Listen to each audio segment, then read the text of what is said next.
I just wanted to share with you this the course themes for AP World History, which are very important to understand, and we'll be using these throughout the year, especially in the review function of every unit that we cover. And so the reason for the themes is is is useful in periodization. There are 6 periods in AP World History, and that's on your assignment for this summer. So you should be able to recognize that term in those time periods. And for each unit, they look at these 5 themes as to what happened in this unit. And so it summarizes the big ideas, and then it serves as a standard. Okay, if you have these 5 themes, okay, well, how did China and Europe compare in this time period? Okay, and so it serves as a standard for global context and comparisons. And then once you look at it, you look at the world, you see, okay, this time period was known for this, and then look at this continue to happen, look at this died out, etc.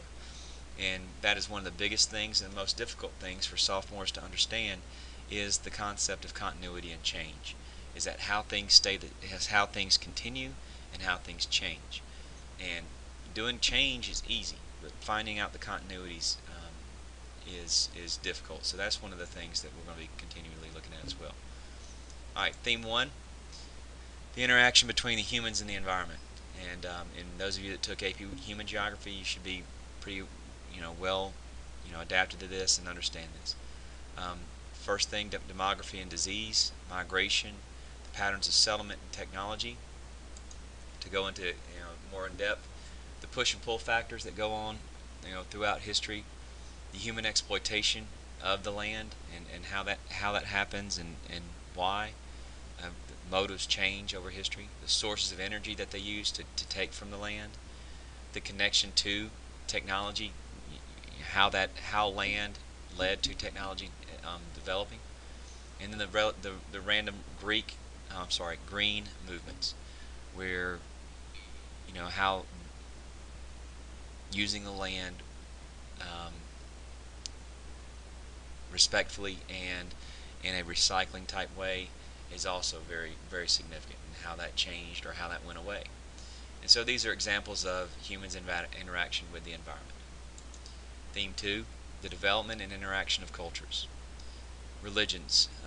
This is the big one on this theme. Belief systems, philosophies, and ideologies. Also science and technology, and arts and architecture. Okay, so how did a culture from a certain region develop during this time period, and then how did the interaction occur? So looking at interaction, what impact did these two people getting together have on both? Was there assimilation? Were they forced to change? Was there a blending? Was there syncretism? I'll put this in all caps because that's a big word that we'll use throughout the year. Was there characteristics of both that come in sync? And that's where that first part of that word is right there. Anybody that has an iPod knows what that means. That come in sync with one another. Certain parts drop off, certain parts become new, and then you compare and contrast, and then the before and after. What was it like before? What was this after? This is a big theme throughout history. Theme 2, interaction of cultures. Theme 3, state building, expansion and conflict. Here's the big word: political. Political structures and forms of governance, empires, nations and nationalism, revolutions and revolts, regional, trans-regional, and global structures and organizations.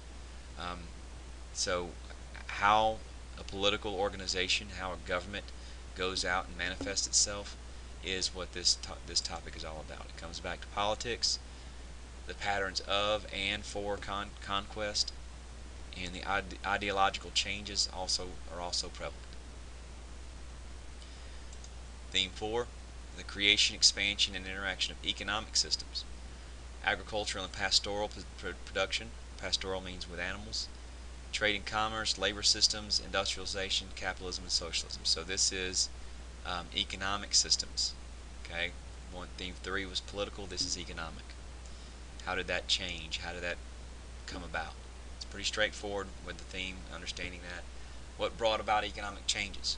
What impact did these changes have? That is what this is all about. Theme 5, the development and transformation of social structure. Gender roles in relations. What was the role of women? What was the role of men? What was the role of family and kinship? Racial and ethnic constructions. Was there a big deal with race? Was there a big deal with social and economic classes? Who was who in these classes? And so this explains the priority of each region. It shows the changes in evolution status. It reveals symbiotic relationship with economic and politics. That is the heart of this one. Okay, is that what happens socially? How do they measure that in these regions? And so take a step back and look at these and rewatch this presentation. And basically, what this is all about is establishing a set formula for when you study something. Okay, when you study a time period, this is what you look at. All right, so I wanted to expose this to you right now in the summer, so you can hear it and practice it as you read through Guns, Germs, and Steel. And that's what I would like you to do. Is the best you can. As you've read Guns, Germs, and Steel, I want you to come up with examples that you see of these 5 themes. Okay, interaction and environment, humans and environment. That's pretty easy. Development and interaction of cultures. Also, it's in there. State building, expansion, and conflict.